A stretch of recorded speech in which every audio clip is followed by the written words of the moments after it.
महाराजा भर्तृहरि जी का महान ग्रंथ भर्तृहरि शतक, जिसमें नीति ज्ञान, वैराग्य एवं श्रृंगार का समावेश है। आज हम नीति शतक के बारे में जानकारी लेंगे। येषां न विद्या न तपो न दानम ज्ञानम न शीलम न गुणो न धर्म ते मृत्युलोके भुवि भारभूता मनुष्य रूपेण मृगाश्चरति। जिन लोगों में विद्या, तप, दान, ज्ञान, शील, गुण एवं धर्म का अभाव है, वे पृथ्वी पर भार बनकर मृगों की भांति विचरते हैं। आदिकाल से जब भी शास्त्र की रचना की गई, ऋषि मुनियों, तेजस्वियों ने सर्वप्रथम उस परम ब्रह्मा की स्तुति की। महाराज भर्तृहरि ने भी इसी परंपरा को निभाते हुए उस अविनाशी की वंदना की है, जो दशों दिशाओं और तीनों कालों, भूत, भविष्य और वर्तमान में व्याप्त है। ज्ञान स्वरूप व परमात्मा सदा चैतन्य है, जिसकी सत्ता का अनुभव आत्मा द्वारा किया जा सकता है, जो शांति और तेज स्वरूप है। ऐसे परम पुरुष को महाराज भर्तृहरि का नमस्कार करते हैं।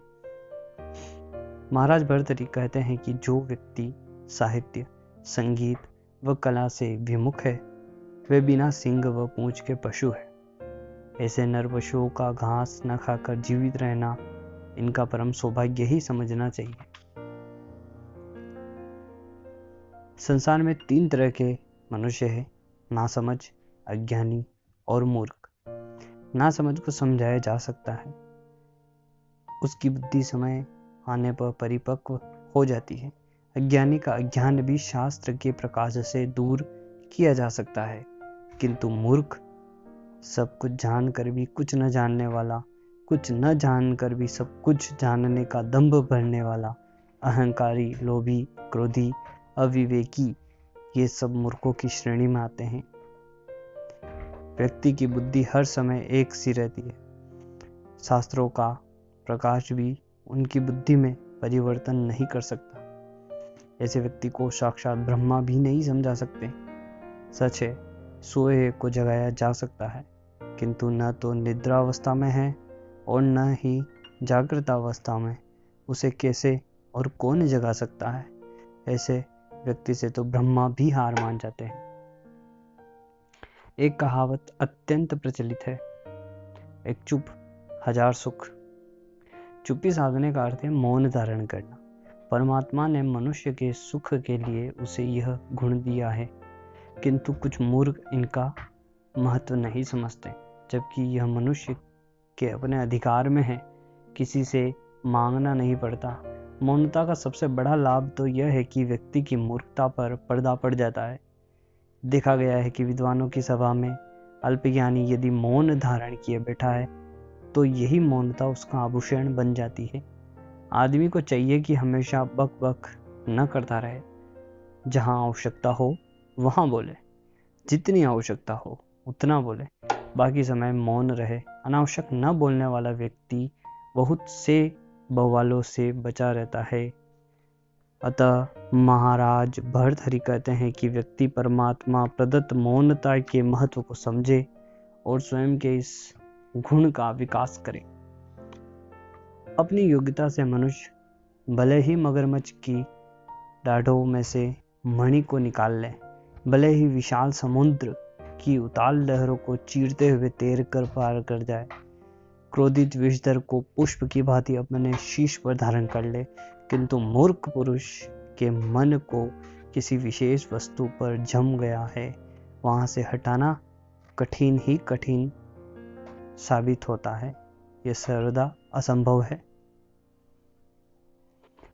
इस श्लोक का संदर्भ भी पूर्वोक्त श्लोक से लिया गया है, अर्थात बात वही है, मूर्ख के चित्त को उस वस्तु से हटाना असंभव है जहां वह स्थिर हो गया है।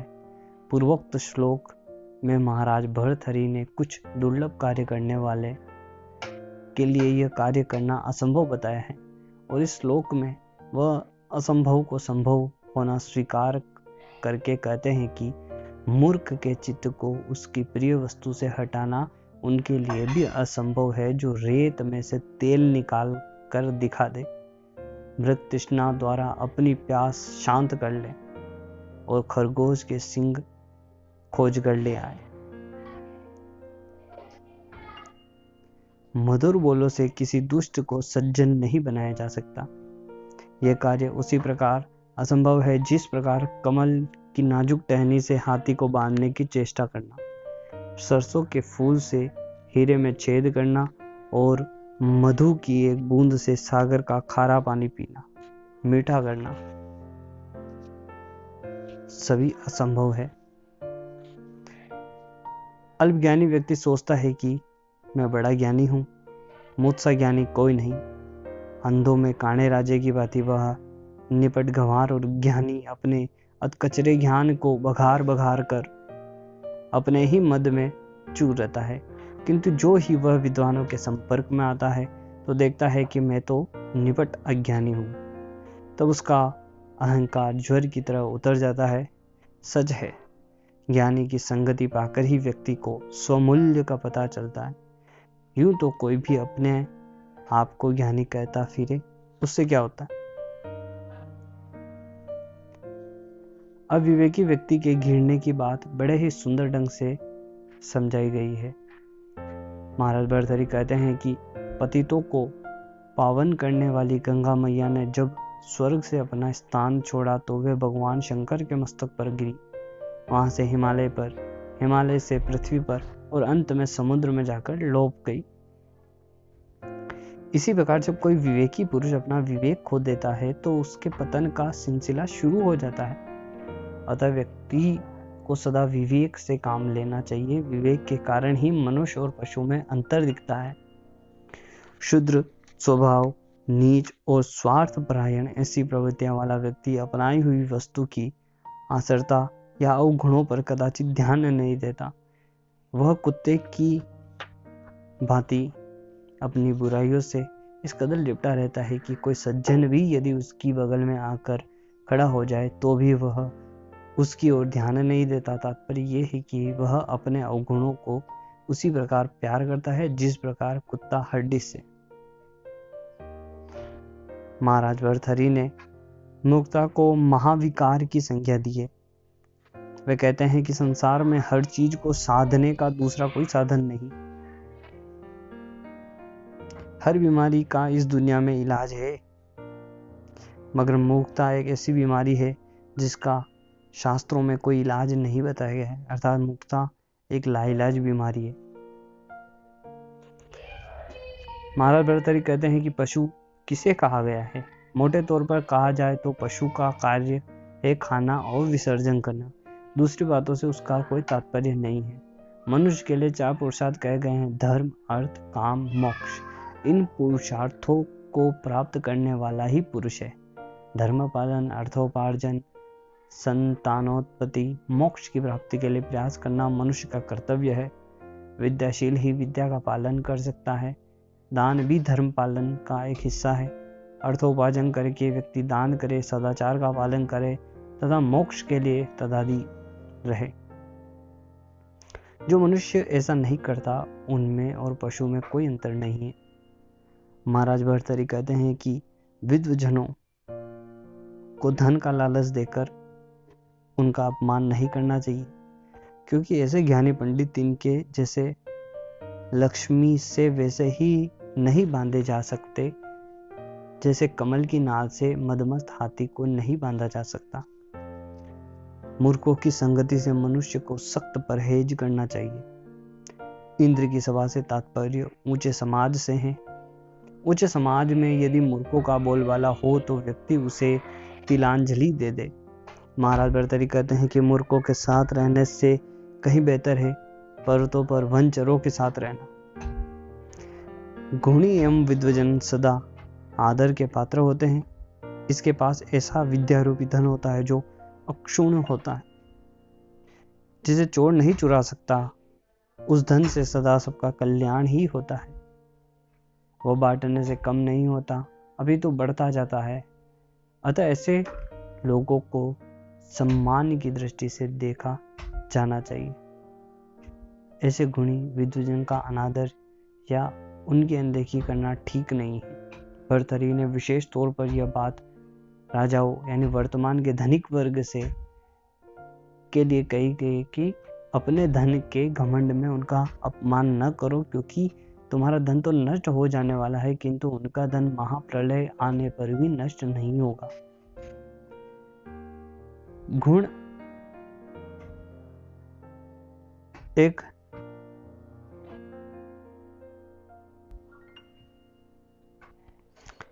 एक ऐसी कला है जिसे कोई नहीं मिटा सकता। उपरोक्त श्लोकों में महाराज भर्तृहरि ने विद्या के महत्व को बताया है।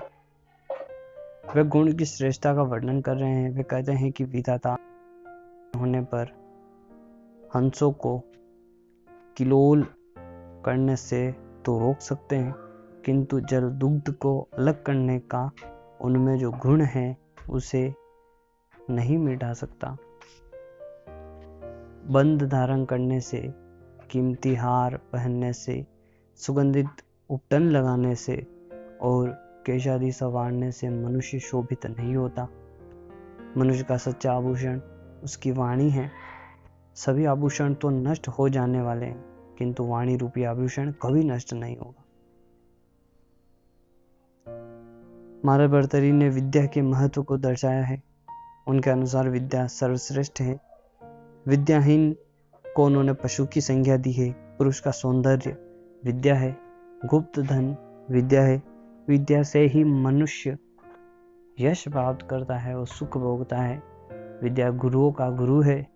विद्या विदेश में बंधु समान है। विद्या ही देवता है। राजा लोग भी विद्या की पूजा करते हैं, न कि धन की। विद्याहीन पुरुष पशु तुल्य है। महाराज भर्तृहरि ने बुद्धि की महत्ता का वर्णन किया है। तीक्ष्ण और निर्मल बुद्धि ही मनुष्य का उद्धार करती है। और बुद्धि निर्मल कैसे होती है? सज्जनों की संगति से। वे कहते हैं कि सज्जनों की संगति से निर्मल हुई बुद्धि व्यक्ति का क्या भला नहीं करती। व्यक्ति की जड़ता बुद्धि से समाप्त होती है। वाणी में मिठास एवं सत्य बुद्धि द्वारा ही उत्पन्न होता है। बुद्धि द्वारा ही व्यक्ति प्रतिष्ठा प्राप्त होता है। बुद्धि के द्वारा ही मनुष्य अभ्युदय को प्राप्त होता है। मान सम्मान का कारण भी व्यक्ति की बुद्धि ही है। बुद्धिहीनों को कहाँ मान सम्मान प्राप्त होता है? बुद्धिमान व्यक्ति ही सदा पाप कर्मों से दूर रहता है। मन की प्रसन्नता का कारण भी बुद्धि है। बुद्धिहीन कदम कदम पर अपमानित होता है, जिससे उसका मन सदा दुखी रहता है। दशों दिशाओं में यश भी बुद्धि द्वारा ही फैलता है और बुद्धि मिलती है सज्जनों की संगति से। तात्पर्य यह है कि सज्जनों की संगति से निर्मल बुद्धि व्यक्ति का सदैव भला ही करती है। महाराज भर्तृहरि कहते हैं कि जिस राजा के राज्य में शास्त्रों के ज्ञाता, विद्वान, कवि, लेखक आदि तथा शिष्यों को शास्त्र सम्मत उपदेश देने वाले विद्वान अभावपूर्ण एवं कष्टकारी जीवन गुजारते हैं, वह राजा अयोग्य है। उसे या तो अमूल्य रत्नों का मूल्य नहीं मालूम, यदि मालूम है तो वह जानबूझकर उसकी सुधि नहीं लेता। ऐसा हीरे का अवमूल्यन करने वाला राजा निंदा का पात्र है। विद्वान तो हर स्थान पर पूजनीय है, जानबूझकर उसकी अनदेखी करना निंदनीय है। महाराज भर्तृहरि ने संसार रूपी धरा के बारे में समझाया है। संसार रूपी धरा के आधार स्तंभ बनने के लिए व्यक्ति को कैसी नीति अपनानी चाहिए? महाराज कहते हैं, पुत्र पौत्रादि स्वजनों संबंधियों के साथ उदारता का व्यवहार रखना चाहिए।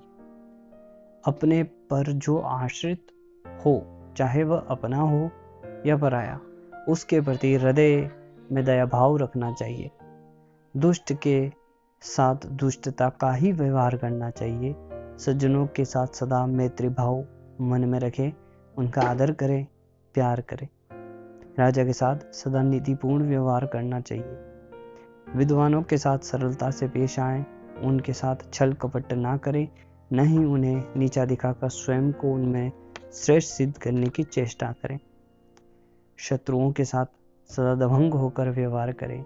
भीरुता का नहीं, शूरता का प्रदर्शन करना चाहिए। गुरुजनों का सदा आदर करें। उनसे सहिष्णुता का व्यवहार करें।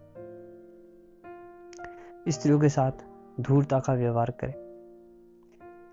वे कहते हैं कि विभिन्न लोगों के साथ विभिन्न वांछित व्यवहार करने में निपुण व्यक्तियों के दम पर ही यह संसार टिका है। स्त्रियों के संदर्भ में महाराज भर्तृहरि ने जो कुछ कहा है यह बात समय अनुकूल सही है, किंतु सभी स्त्रियों के साथ ऐसा व्यवहार नहीं किया जा सकता।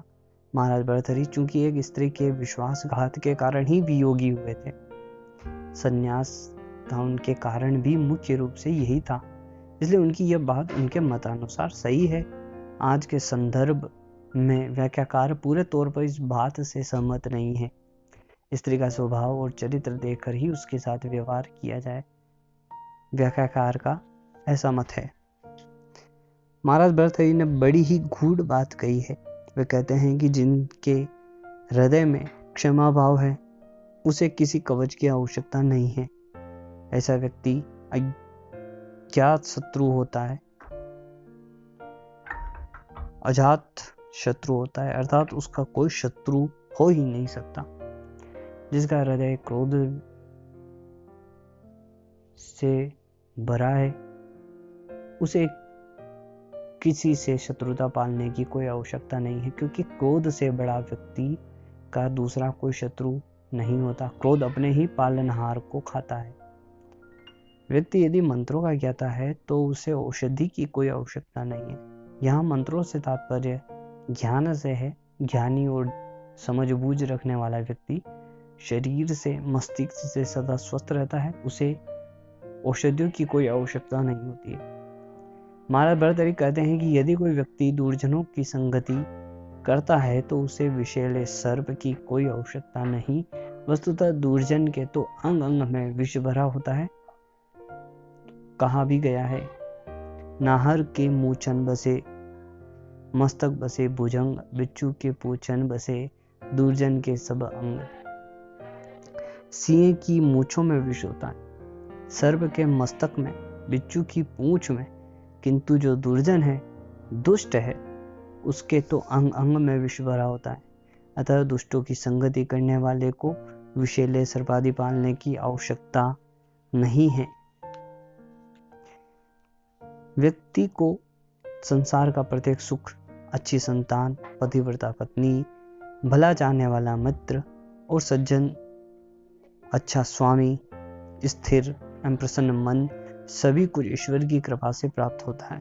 अतः व्यक्ति को चाहिए कि सदा ऐसे दयालु ईश्वर का स्मरण करें एवं जीवन में ऐसे कार्य करें जिससे दया सिंधु भगवान प्रसन्न होकर सदा अपनी कृपा बरसाते रहें। महाराज भर्तृहरि ने लोगों को 3 श्रेणियों में बांटा है, नीच अर्थात अधम, मध्यम एवं उत्तम। अधम जो संकल्पहीन है, जिनमें साहस की कमी है, जो कम करके अधिक पाने की लालसा मन में लिए रहते हैं। मध्यम अल्प आत्मविश्वास वाले, अल्प साहस वाले, करने की इच्छा रखने पर भी जरा सा विघ्न उत्पन्न होते ही आत्मसमर्पण कर देने वाले अथवा मैदान छोड़कर भाग जाने वाले।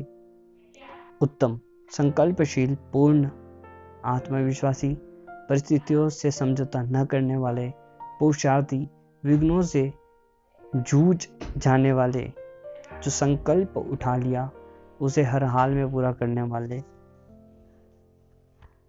व्यक्तियों को 3 श्रेणियों में इसी प्रकार बांटा गया है। रस वर्णन में निपुण व्यक्ति कवि की कीर्ति अक्षुण्ण होती है, जो कभी नाश को प्राप्त नहीं होती। न तो उसे बुढ़ापे का भय सताता है और न मृत्यु का भय। महाराज भर्तृहरि ने साधु जनों को पुष्पों की संज्ञा दी है। वे कहते हैं उनका जीवन भी पुष्पों की भांति होता है। पुष्प या तो सभी के सिरों की शोभा बढ़ाते हैं या वने में ही जड़कर नष्ट हो जाते हैं। इसी प्रकार साधु जन यानी सज्जन पुरुष, वे या तो समाज में सर्वोच्च स्थान प्राप्त करते हैं या वनों में ही रहकर जीवन व्यतीत करते हैं। शास्त्रों में मानव कल्याण हेतु कुछ निर्देश दिए गए हैं जो उपरोक्त हैं। व्यक्ति को चाहिए कि शास्त्रादेश मानकर उपरोक्त वर्णित आचरण करे। अपने कल्याण के चाहने वालों को ऐसा ही करना चाहिए। मानव कल्याण का इससे अलग कोई मार्ग नहीं है। महाराज भर्तृहरि कहते हैं जिनमें आत्मसम्मान है वे कभी समझौता नहीं करते, कभी ऐसा कार्य नहीं करते जिससे उनके आत्मसम्मान को ठेस पहुंचे।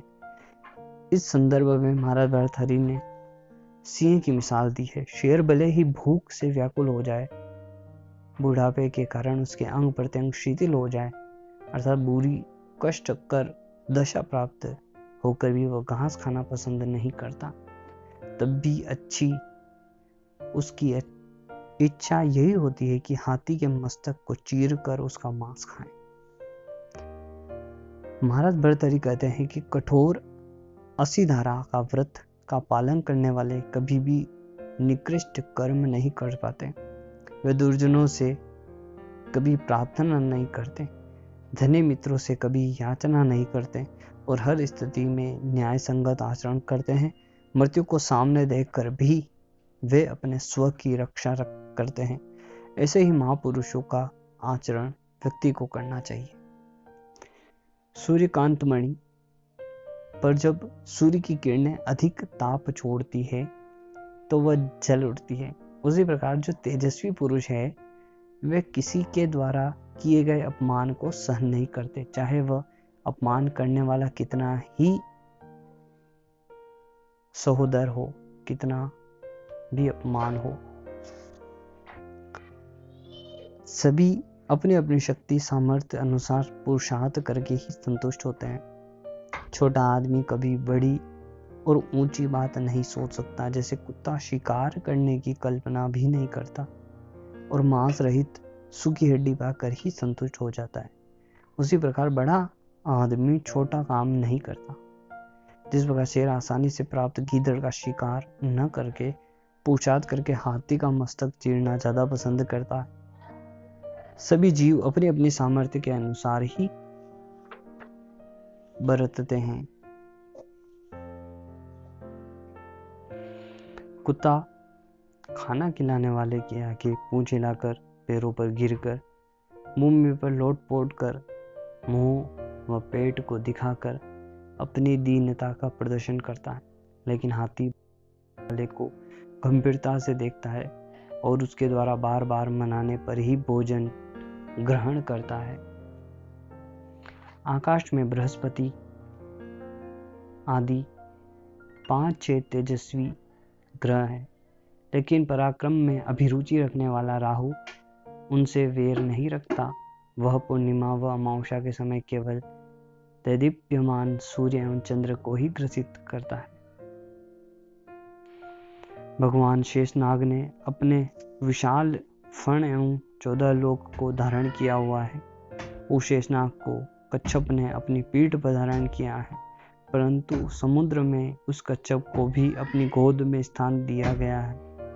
महापुरुषों के चरित्र की ऐसी ही महिमा हुआ करती है।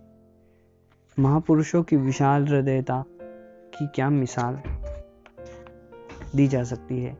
वे तो समुद्र की तरह होते हैं, जो भी उसमें समाना चाहे समा जाए, वे किंचित भी विचलित नहीं होते। शेषनाग जिन्होंने 14 लोकों को अपने मस्तक पर धारण किया हुआ है, उन्हें भी कच्छप ने अपनी पीठ पर धारण किया हुआ है। ये कच्छप ही मानता है कि किंतु उस कच्छप को भी जिसने धारण किया हुआ है वह समुद्र है,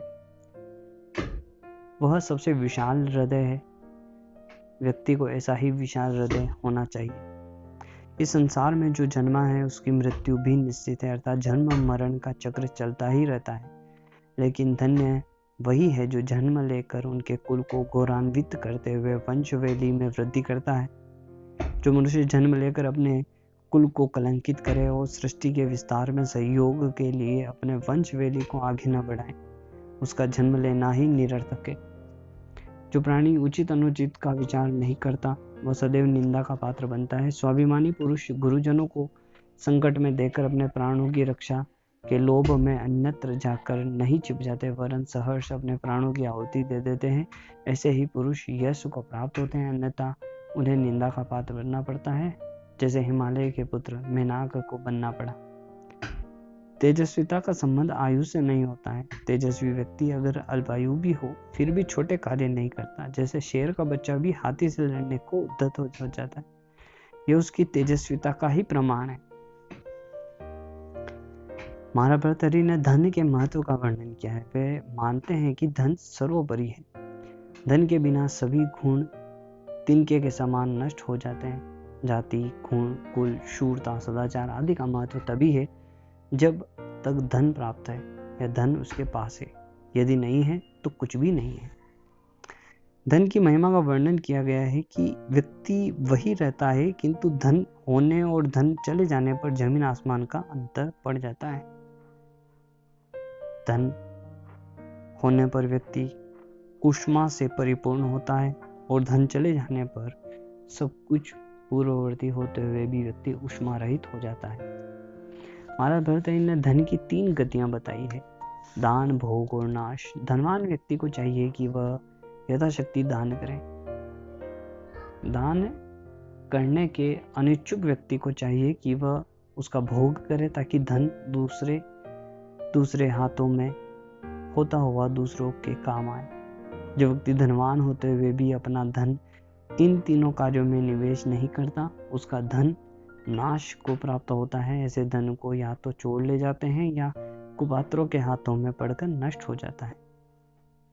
जिस व्यक्ति के पास धन है वही कुलीन है, वही पंडित है, वही विद्वान है एवं गुणी भी वही है, वही वक्ता और वही दर्शनीय है। कहने का आशय यह है कि सभी गुण यानी स्वर्ण धनिक में आश्रित है।